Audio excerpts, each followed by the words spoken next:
Today we'll look at how to mesh apart with Hex8s and transition to Tet10s with 9-noded pyramids.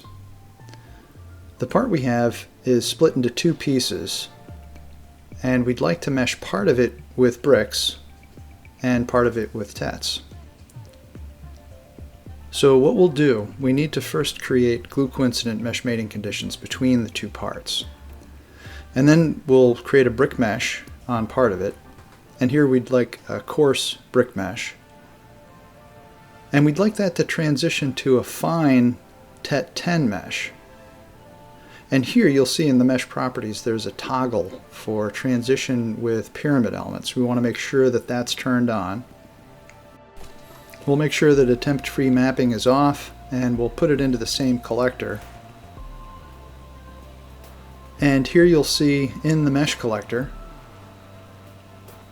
our brick mesh, which we'll turn off, and our Tet mesh. And we'll just leave on our pyramid transition mesh. And here you can see the pyramid elements. And they're not just 5-noded. Because we're transitioning between 8-noded hexes and 10-noded Tets, you can see we have 9-noded pyramids. So there's no dangling mid-side nodes. And that's how to create a transition mesh from Hex8s to Tet10s with 9-noded pyramids.